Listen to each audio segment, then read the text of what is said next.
Well, as we're sitting here at LTV on this beautiful morning, I should say, morning, borderline afternoon, October 4th here, 2023, on a Wednesday morning, afternoon, here with the Hello Hello Show. My name is Haim Mizrahi, continuing with the tradition of public access and the tradition of the Hello Hello Show that's been on the air since 1980. Of course, not to fail to mention the contribution by Fraser Dougherty and Francis Ann. Fraser, God bless his soul, passed away about a month ago at age 101. And for 50 years, literally 50 years, close to, contributing from his energy, from his goodwill, from his mindfulness, time, of course, the conviction and loyalty to the concept itself of public access, and just the way it's stretched into so many venues and so many directions. Him himself, as a family man, as an artist, incredible artist, and as a pilot, and as a captain of a ship, sailing the oceans of the world, and being reflected in the process of him being completely resolved and dedicated to the concept. We benefit due to that on the behalf of an effort of a person like this, and of course a huge group of followers that contributed in their own right, in their own way. It takes, of course, more than one person, but being that kind of a leader without really emphasizing being a leader and more of a natural. So as I say, we here in 2023 enjoying immensely the great advantages of having that person in the life of this community in the way that he was. So he's going to be missed, but of course, when you're at LTV, everywhere you step, everywhere you go, you can see something that would remind you of Fraser Dougherty. I have Reggie Cornelia here. He's going to be with us in a couple of minutes, and I just wanted to give you some information about the group art show, the new group art show. Dan Weldon is down. The show for this month, the month of October, Dorothy Kopelman, Abby Abrams, Andrew Baker, and Andrew Bailey, and myself. And it's really a very kind of subtle slash colorful, conservative slash modern show in the corridors of LTV. And that's going to be for the month of October. Mark your calendars for Saturday, October 14th, between, I think it's 4 and 7, the opening of this particular show. The title of the show is Heartful. And in the opening on October 14th, there will be some drumming. You know, we're working on it between Dan Bailey, Andrew Bailey. Maybe we'll get Dalton Pertella to join us. You never know. Maybe we'll have Ken Sachs. You never know. And myself. You never know. So we're shooting towards that. Of course, here at LTV, we have a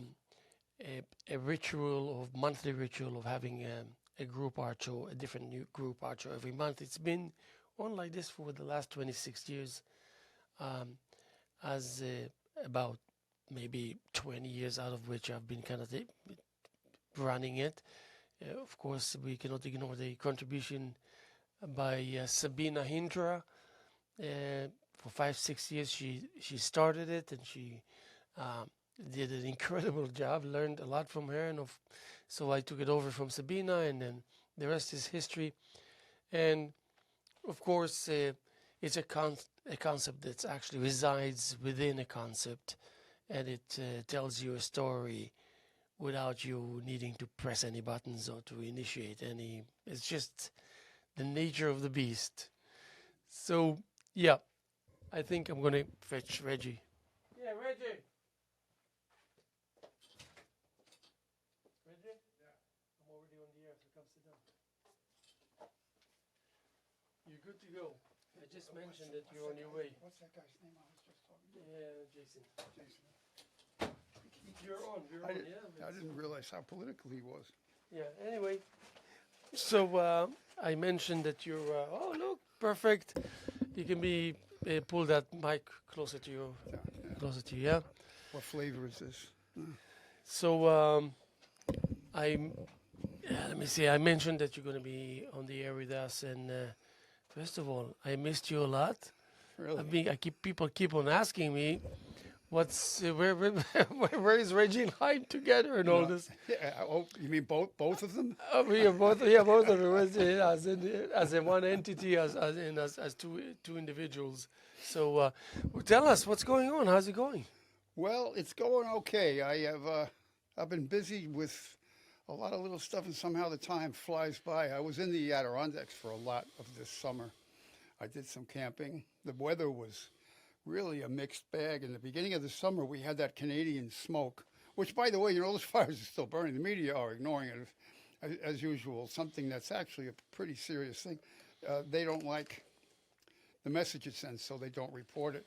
But that smoke is still up there. It's still coming down into New York depending on the wind. So I had a lot of smoke and rain, and the weather was not good. But I did get in 11 days camped on a lake where I had to row over to my sister's house on another lake to get into to get a shower. I showered at least every third day. Okay, so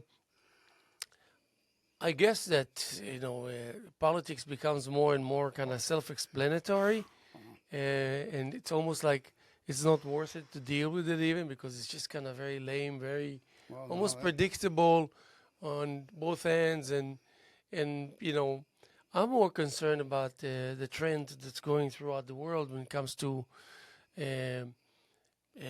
rebelling from within many societies. Maybe you look at Israel, look at Paris, look at for different reasons, but there was always kind of civil unrest, and that's never a good sign. I mean, forget about politics for a second, but that's just never a good sign. Because these were in the past always leading to totalitarian regime, to someone with the desire to stop things from going completely bizarre, taking over, and it's never a good sign. Well, I believe we have so many things might happen, and none of them is good. I believe we're already in this country. We are already in half a totalitarian regime. Haim, I've never been so scared. I mean, it's one thing for take any friend of mine who's a liberal, who are most of them, and it's to debate tax rates or abortion procedure, what month abortions should be. That's one thing. But to condone, to tolerate, to even praise a government that is raiding people's homes with SWAT teams and automatic weapons put in the face of children because the parents attended a school board meeting, to take members of one party, the January 6th guys, and I was there. I wasn't at the Capitol, but I was at the monument. There are people there who spent months and months and months, even over a year, in jail without any charge. It was nothing even close to an insurrection. It was a rally of hundreds of thousands of people. It was peaceful all day, and yet people are being thrown into prison. Two Trump supporters, both females, were killed by the cops, and two other guys probably died of heart attacks caused by tear gas and flashbang canisters being fired at them. You can see the cops. I've seen the video. The cops are up on this banister. There's a railing, and they're up on top of that, and they're firing right into this crowd that was not doing anything. They were just standing around, waving signs, yelling, and they started shooting into them with tear gas and stuff, and they're laughing. And these two guys died of heart attacks in the middle of that. They were 70-something years old. So that it's possible that 4 people were killed, all of them Trump supporters. The media continued to say that 5 people were killed by the Trump supporters, which is absolutely. They didn't even find it. They couldn't find one gun. That's one thing that I think they're frustrated. They can't.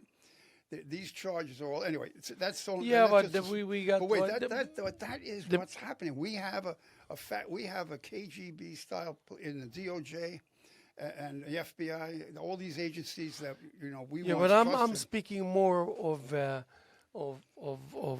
now, of the really more well, really the now of what's really going on. That is going Because on right no, now. no, but what I'm talking about, I'm talking about more about what's the demeanor leading to the national elections, and how different things are going to be, if at all, things of this nature. It doesn't matter what side of the aisle you are, but it's more like my fear is that technically speaking, things can go wrong. While this, just on the basic level of civil unrest, Oh, should concern us the most from everything, it's definitely a possibility.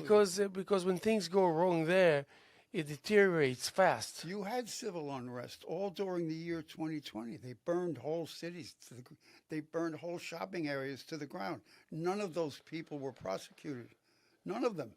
What is that? Now they're going to do something again. Here's my great fear. The Republican establishment did nothing to support Trump's investigation of these elections. These elections were there's no doubt in my mind, they were stolen in 2020. And these mail-in ballots, they were just a playground for theft and corruption. They're going to do it again. Hochul just said she's going to send ballots to everybody who has a driver's license, which in states like New York includes illegals. Now, who's going to vote? Do you think they're going to vote those ballots? No, those ballots are going to be harvested by Democrat apparatchiks, and we're going to have 2020 all over again. That's what I'm afraid of. But let me ask you a question. Arriving to your advanced age now, don't you want to rest from all this? Like, you sound like you're completely passionately involved with. Well, I took the summer off. I disappeared and I recharged. Don't tell my me there was battery. no politics because you were fishing. I was rowing and fishing. I was on an island with no internet, no phone, no nothing. It was great, and got some reading done, got some meditating done, got some heavy napping in. And, Yeah, that's a little bit of great. fish. I didn't fish much, mostly because the results.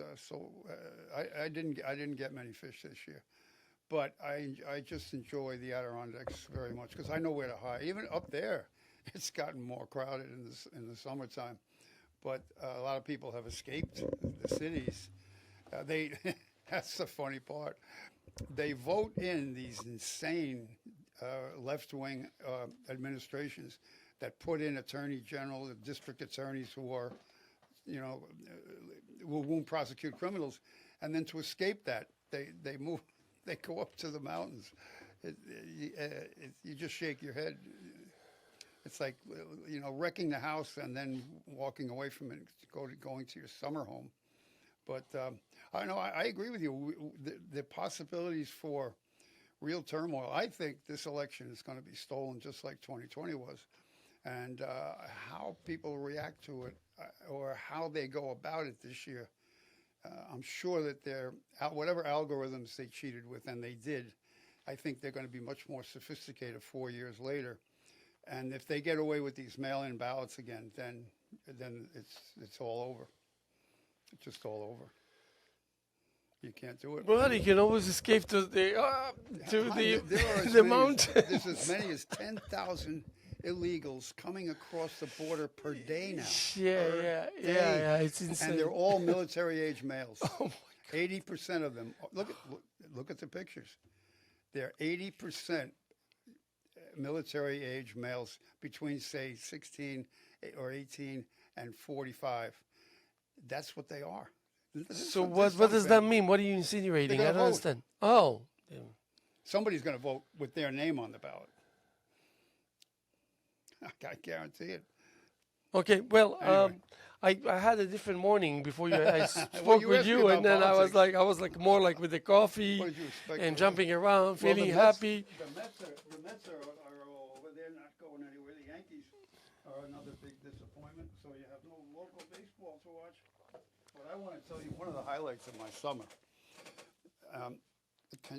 This is not a camera. That's the microphone. Yeah. Is this on the camera? Yeah. What is This it? book. The British are coming. Yes, this guy, Rick Atkinson, he wrote a trilogy about World War II, which is one of the most highly regarded World War II histories, and there's been many World War II histories, but his trilogy is considered. I haven't read it yet, but his trilogy on the World War II is considered very top level right away.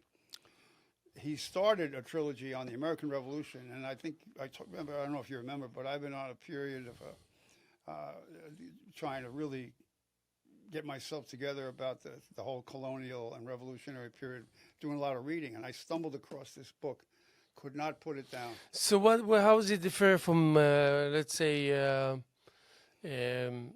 other authorities that wrote about it? I mean, there's lots of great people who've done popular histories, but this is more than popular. There was, there's McCulloch and.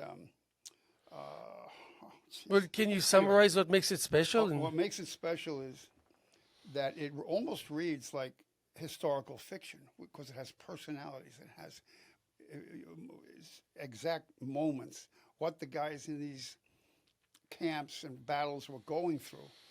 But it's all based on the letters and the correspondence and the newspaper and the writings. It's all based on serious research. No fictional characters. Yeah. And so I couldn't put it down. I read this thing straight through. I could not put it down.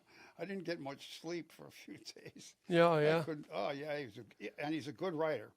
He really puts it together. I don't agree with everything that he said, but I was very impressed by it. Any poetry books there? Two more. There's 2 more. Oh, 2 more? Oh, my God. Yeah. So. Oh, boy. Yeah. Any poetry there? Or? Because my poetry becomes a little kind of razor blade poetry. I didn't bring our favorite poem, "The Land Where Hate Should Die." I think I took a picture of it. No? Of that yellow pad? I would hope you have somewhere. Because I think it's in the car. Maybe I should. Maybe you should read a poem, and I'll go get it. I don't have any. I didn't bring a poem book. You didn't? No. I brought all politics. This is the one. This is gonna lose half your audience right here. Mark Levin. Is that about this thing is full of so much stuff that you didn't know your friendly Democrats My did. dear friend Reggie Cornelia is here. Be careful. Do you know that Wilson was such a racist that when he bragged that when he was president of Princeton University, he didn't allow one black student in there, one African American. Oh, really? He bragged about it, and yet How did he get away with that? Because of the media. He also resegregated the federal civil service after several Republican presidents had opened it up, had integrated it. He resegregated it. He was a Ku Klux Klan member or a tolerator. But because he's a Democrat, it never gets mentioned. How about read this while I'm gone? Uh-oh. Towards This is yours? towards a privet. But how am I going to, you're not going to be available to decipher it. Now I can read it, I think. This is actually an old segment. Yeah. So this will look familiar when you Toward a privet? Here's me and him together. Yeah. You see, better than that? I don't think so. What an opening that is. All right. What is it? You have to read it to them. But it's a toilet. I mean, why am I on the way to the toilet? What was that? The privet. Yeah. Isn't that a toilet? Or is that a privet hedge? Yeah. All right. Not knowing the act of choosing randomly, the lifting of a shoulder with intelligence, of a physical language, I started to think, and all the familiar knowledge and agreement, raging, pulling, holding, tight closer to a second stage, and furthering of sedation with the specific needs and a silent call for duty to signal a sense of sharing and contributing and following the feeling of an emotional surety, lifting cessation's relatability, as you don't know with your wavy smile and a river of water, motions of humans' reaction to the immediate changements and adjustments, and the liberty of a baby like angled look, I don't know what that means, a stare of an edgy depth, not for the opposite pleasure, and a style forming as one speaks to the wall of wonder. Only minutes ago it was erected to become the receiver of an offer, and even straight out given without any walk performed as a payment plan. Nothing, absolutely nothing, was exchanging hands. Only the charm of wittiness, charging and gaining the experience toward a final solid recognition. You are you. Become you will be you. Travel and I see you lying low and not even suddenly. It's me staring and causing all the halfway claims of a strength and knowledge of depths not so deep, facing me a charitable location. The offering limbs, compositions, self-absorbed. I've been lost now for several minutes. Action-packed display, approximate to all erupting. Moments springing hand in hand, selecting a new location, training the love of belonging, as it needs in order to crack open the introduction procedure. I mean process, I mean case handling, I mean a proper approach, I mean a slop. I don't think that's the right word. I mean a slop. Advance with the hope of an elevation. I got lost a couple of minutes ago on this thing, but to be a period of self-focus and then a flow of fine movements, spelling a pattern in accordance with a self-imposed readiness and discipline, all yours, ours, mine, hers, his, theirs, yours, mine, mine. Watch your pronouns. These days you have to watch your pronouns. Mine, in a way, leverage nonsense suggestions aplenty, engaging, so dully, so occupied, so accommodating, and the process picks up. An understanding of identities formed scantily or so scantily by the hands of the player, the lover of music, obedient and obedient harmony. I'm out of breath. You're like looking for the end of it? Yeah, I am. The wonder of the understanding of significance. Every time I think I see something heading somewhere, it veers off the road again. Understanding of significance of placements and an expression of faces just about to turn into a background freeze, totally consumed by slogans and guessing and contemplating and counting strong the level of the beginning of catering to the precious cargo and a high definition of replay, constantly in check with the investment, so pretty, so polite, so plausible, so perfect, so premature, so reassuring, so independent, so ready with answers more often than not answered correctly. So I added that. Yeah, I know. Thank you. That was but then I started doing sequences of 100 and 130. I had an incident that happened, and I promised I'm going to write 130 poems. And then Colm Brown's gallery that got flooded in the Main Street, East Hampton. That flood. Oh, I didn't know that took place from the store in the front all the way to the galleries. In that recently? Yeah, like four months ago. And then he lost all of his paintings, precious paintings. Two things I got to mention to you. I ran into your buddy Gary. Gary Swanson. Gary Swanson in the doctor's. Where else do people my age run into each other? I was in the doctor's office yesterday. So he said hello, we chatted. Was he polite? We shook my hand, it was very good. But he's one of those lefties that you can talk to because he's civil, he's not seething with rage. But I got a very sad news to report, though, to my buddy, my 98-year-old buddy, Joe DeCristofaro, passed away. And he was my roommate on the VFW trip from Paris to Normandy. I think it was 2015 we went, and he was scheduled to go on the next one, which is in April. But he caught pneumonia during the winter, or at the end of the winter, and I don't think he ever really recovered from that. He got weak and had trouble breathing. Anyway, he's gone, and he was in the fire department over 60 years. Oh boy! They made him an honorary chief. The only one who could make an honorary chief. And he was, not only was he in World War II, but he came home from the war got married, had his first 2 kids, and then the Navy called him up for Korea. He spent a year and a half on a destroyer somewhere off Korea. So God bless him. He was a good man. He was also the building inspector in town for 20, 25 years. Yeah.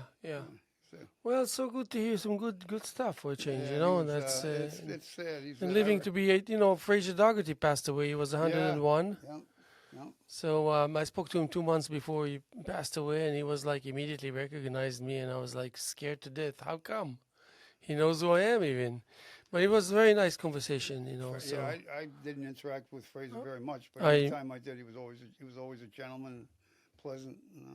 Yeah. By the way, did I called you and wished you happy Rosh Hashanah? Yes, I know. You're Yes. probably still atoning Thank you. for Yom With Kippur. me, one Yom Kippur is not enough. Yeah. I need a series of them. Yes. Yes. With you, it's one day of free conscience, and the rest of the year you're atoning for various misdeeds. Yeah. It's but Now your kids are doing good. yeah, everything is Doing good. well. Yeah, they're going, they're growing, and they're not for nothing they call them, you know, the crystal age, and they're like How old are they now? 4, 8, 10, 14, and 25. But regardless of that, the new age within new age, you know, the new age within the tender age within the new age. So it's like amazing how they can be so young, and then they enter a reality that's very fresh, you know, computers, this, that, talk to Siri, ask this, ask that, you know, travel the world in any which way, you know. The other day I was writing a poem with Siri, you know, it was like, you know what I mean? I tricked my you know, whatever automation and. Oh, you mean you can? And no, I can say something to Siri, and her response will be a line in the poem, you know, and I can add to it, take from it, whatever it is. There's so much that one can do, you know. That's why I think it's important to. I'm lucky that I'm a painter. Forget about painting houses, which is in itself something extremely creative. Painting paintings, a canvas, easels, this, that, brushes. Just imagine that you can do something creative, artistic, and it will build your character without you knowing in such a solid, balanced way that it's not even funny, because it will force you to observe the things that are crucial. Focus. Crucial. Let's say out of 100, 3, 4 things are crucial. So you know there's certain things. It's almost like having kids. You don't just not show up at school to pick them up. It just doesn't exist. And if you don't show up, then there's plan B. There's this. You don't just stop doing. You don't just sit around and say, I don't want it anymore. You know.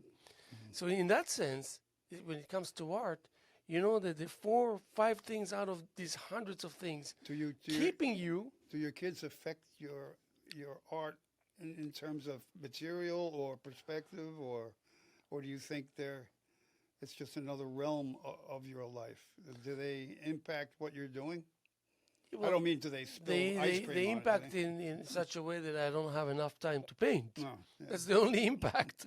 No, but I mean, you know, there's a lot that we don't know, and I accept already that part. That part I accept. There's a lot, and maybe I'm better off not knowing, you know. Just kinda. But the thing is that when you know that there's certain things that are always there, that won't ever waver, and they will always protect you. They will always keep you, you know, upright. And so it's a good thing. And then in addition to that, you start injecting your talent, your photographic memory, your thoughtfulness, your just goodness, your intensity, your strength, your ideas, your eye for composition, for color. You know, all these things come together because there's a skeleton, as frail as it might be, it's there forever. It doesn't go away. It will always somehow support you.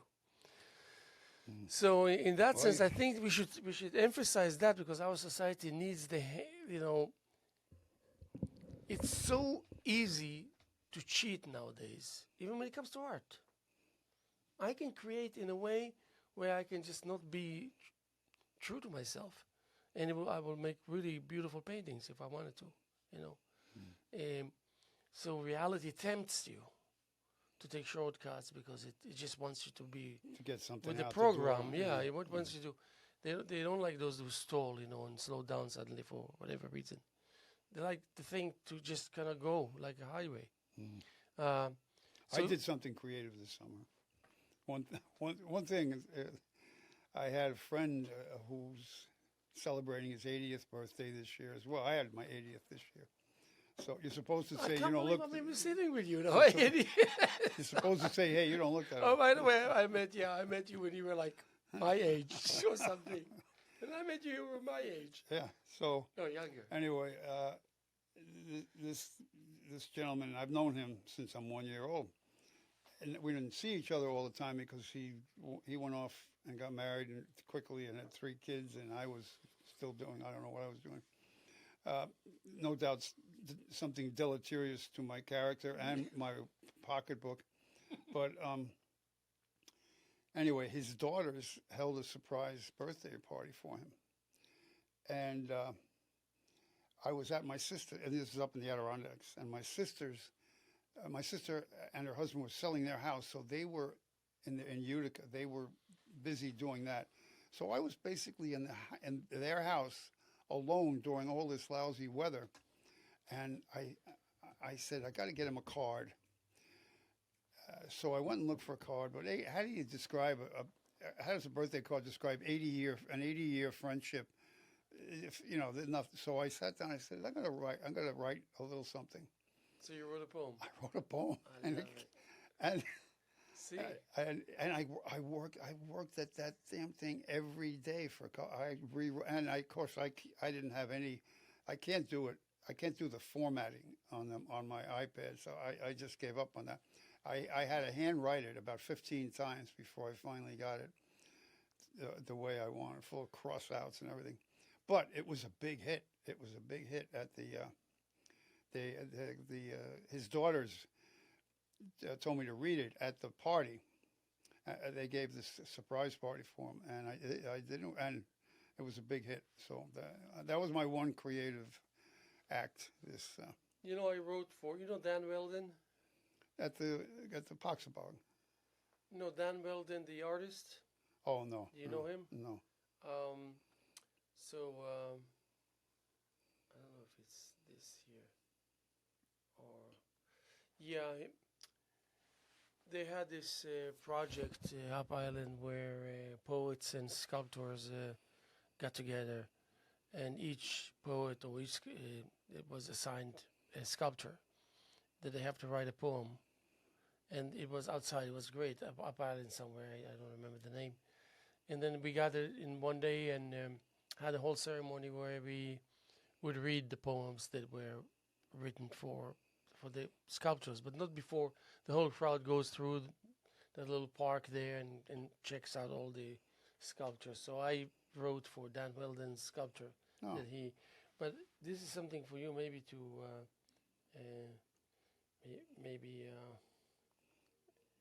yes, maybe I can find it now. So you'll be pretty. So did you actually talk to Michael about me coming in here and starting my finally? Why do I need to do it? I think they're already. I just haven't had the time to really dedicate to it. Why don't you talk to the crowd out there and tell them what you have in mind? I already did. No, but now here. Well, what's?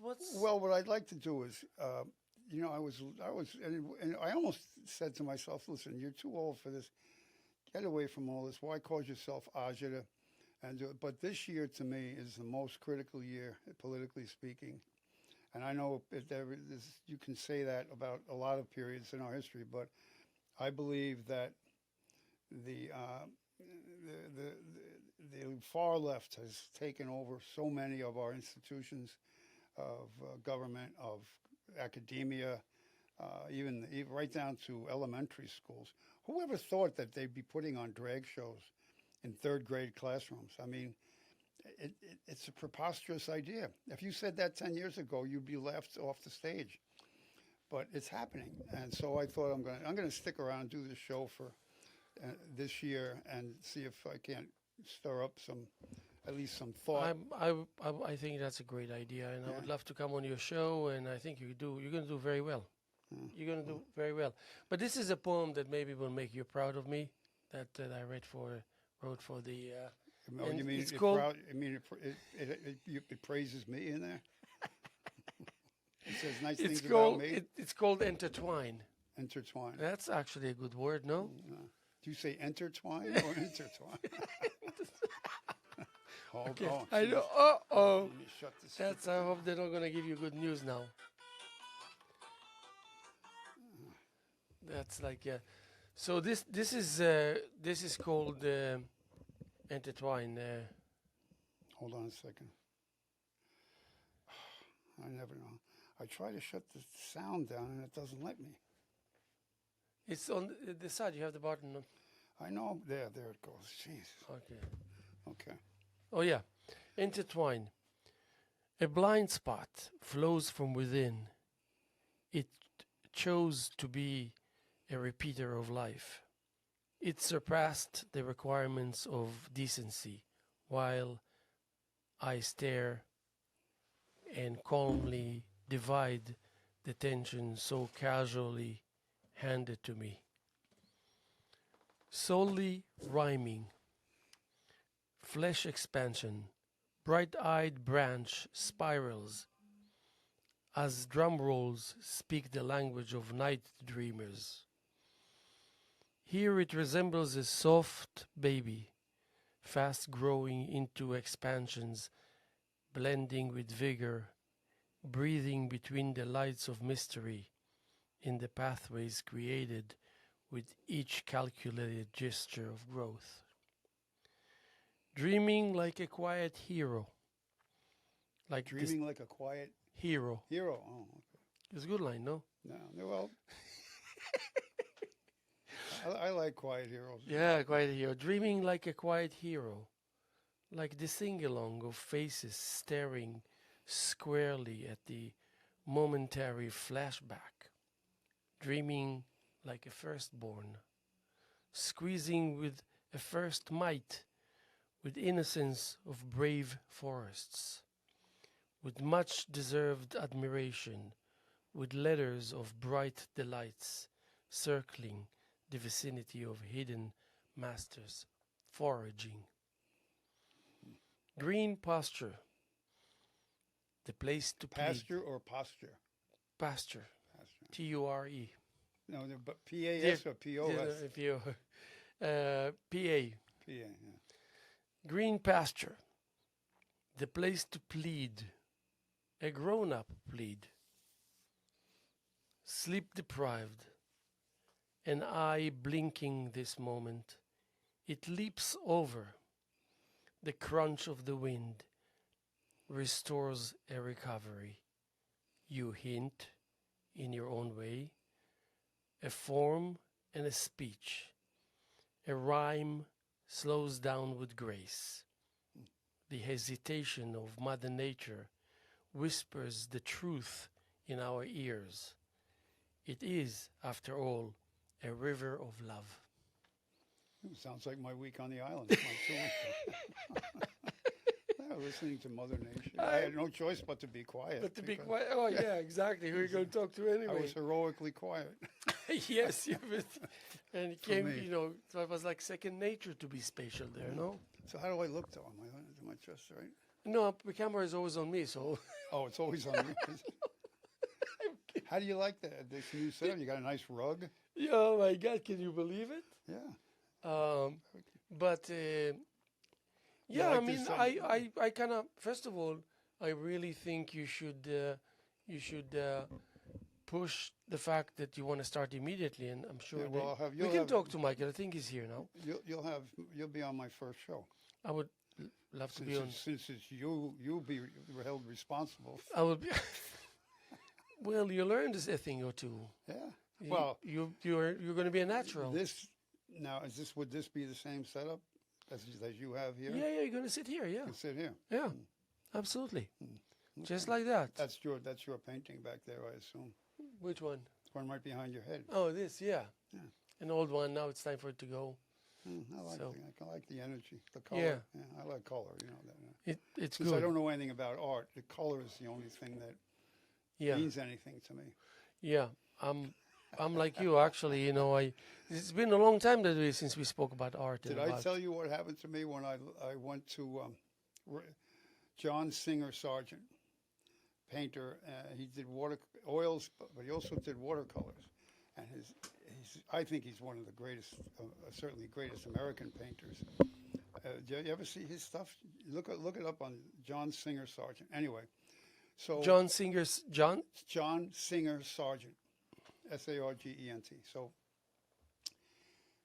I found out that he had a wealthy lady from Brooklyn was a collector of his watercolors, and she has apparently a huge collection of them, and she donated it to the Brooklyn Museum.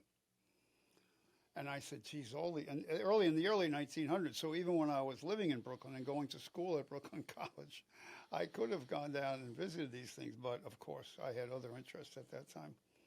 So I finally managed to get my way into Brooklyn, and I go to the museum, and guess what? Because they're watercolors and therefore very vulnerable to light deterioration. Oh, yeah. They only bring them out every 5 years. And guess what? They had just brought them out the year before, so it was going to be another 4 years before I could see them. He created 900 oil paintings and 2,000 watercolors. Yeah. And countless sketches and charcoal drawings. He did. You should see his oil paint. The light and the brilliance of the oils. I mean, I like the watercolors too, but the oils really stick in your mind. He did some down in the tropics that were just spectacular. Yeah, he was born in Florence, born in 1854 to 1925.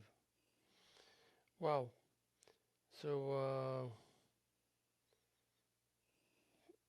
yeah, I think he's. I love it. That's, yeah. That's, but then again, you know, I think very, very strongly that people like us have the opportunity to remain trivial and therefore down to earth. You know what I mean? That's kind of regular. We need regular things. We don't have to yearn for something that is just extravaganza let's not say, and even using let's the not say trivial. Let's say grounded. Yeah. Well, therefore grounded. Yeah, of course. That's why I say trivial yet down to earth. Yeah, most of what I've done is trivial, but yeah. But when you do it intentionally in order to reach more connection to the earth, you know, but not being holier than thou and too holistic, and you know, it's. You know, when you need to paint a painting, you need to paint a painting. You need to use your hands. You know, you need to reach for the paint. You have to get your hands dirty. That's. But not only that, you have to just. You have to approach and you have to make contact. You know, there's no imagining here. Yeah, I really feel that in periods when I'm not doing anything physical, and I don't mean see what you're doing. You're talking about doing something artistic as well as physical. I mean, just doing something physical. If I go through a week or two where I don't do much of anything, I mean, I read a lot, but you just get stale. Yeah. If you move and you're doing things, even if it's moving leaves and wood from one part of your yard to the other, or doing something, changing the oil in your car, doing something physical, whether it's artistic or not.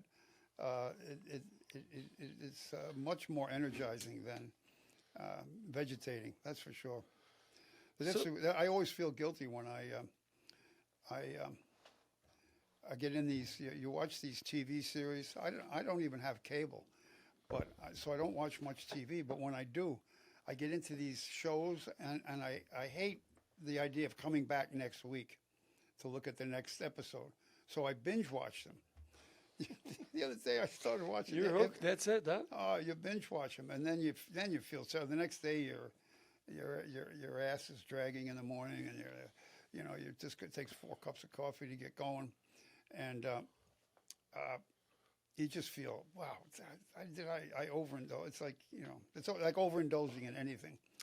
Yeah, you feel. You start your show, and before you know it, you won't be able to do without. Hmm. It will be rewarding, satisfying. It will be substantial. It will be meaningful. That's the way it is. You do 1, 7, 11, 14, 17 shows. Suddenly you have a full body of work. And suddenly you start thinking differently because of that. You just don't know it yet. Because with me, it was like, okay, while I'm dealing with Fraser and this and that, suddenly I turn around, 720 shows. So you think, You have 700? no, I have 5,000. Oh my God. Yeah, but that's not the point. The point is, you're not aware how forceful the impact is.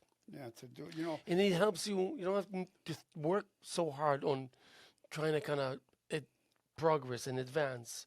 It's just like there's something that's a mechanism in place that helps you make the ride smoother, kind of. But every time you go forward, you become more intense. You know what I mean? That's the whole idea. What's typical of me though is that when we first started talking about this, which is a year ago at least, I had a little blue notebook, and whenever I thought of somebody or group that I would like to interview to get them on and go back and forth with them, whether in support or in debate, I would write it down. I can't find that little notebook, so I gotta either start over again or get. I know the feeling. Find the book. What was the first line of our poem? This is the land where hate should die. Because maybe if I go to search in camera, it will tell me. Actually, if you just plain Google it. Oh yeah, you're right. What did it say? This is the land where hate should die by a guy with an Irish name. I think he was a high school teacher in Boston.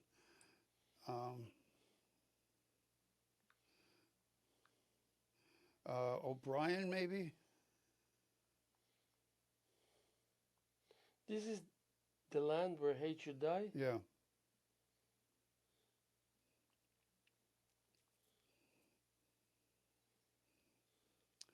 No spleen of race, no, I forget.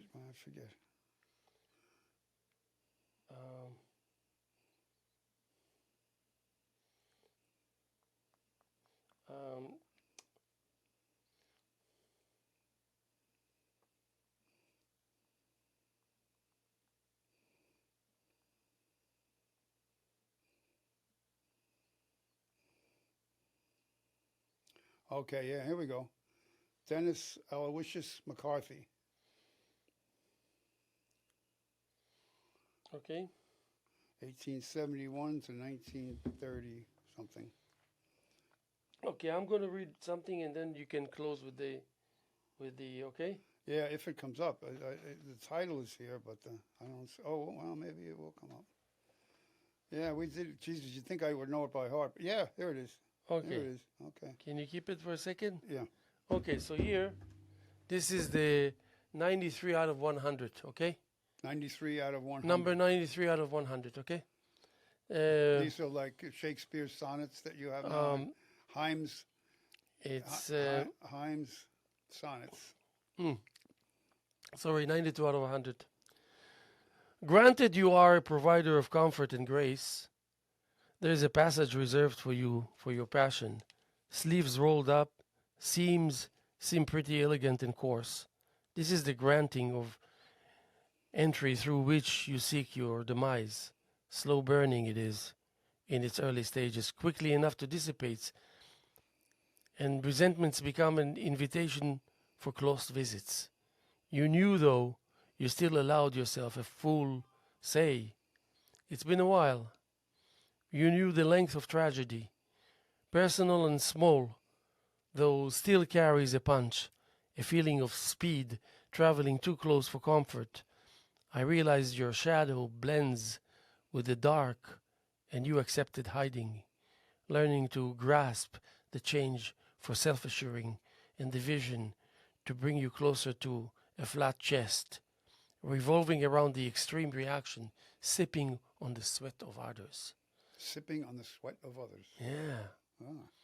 Learning to hold tight when the swamp rises to catch the next victim. A wet scenario breathing fumes of rot and mildew, missing in action. Squinting for prying purposes. That's good. Sprinting. Squinting for prying purposes. With Y, P-R-Y. Like a peeping Tom. No, prying. Prying, yeah. Prying, no, like hunting. Prying. Praying. Praying. P-R-E-Y. Yeah, I said P. Wait, what did I write? P-R-Y-I-N-G. P-R-E. You mean E-Y-I-N-G, yeah. Yes, E-Y for prying purposes, solving problems partially. But the grip has a mind of its own, refusing to reconsider reasons, and you're caught in the middle, in the center of the dominance.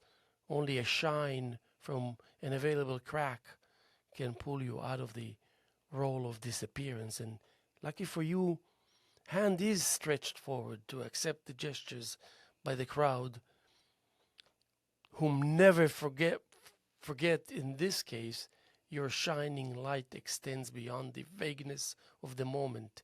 It stands for you as a testimony of selfless virtues designed to keep our society going in the direction of survival and longevity.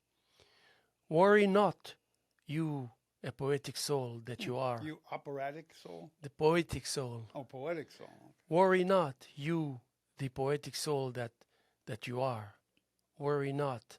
The crowd is ready to lift you through the hurdles to your next mission.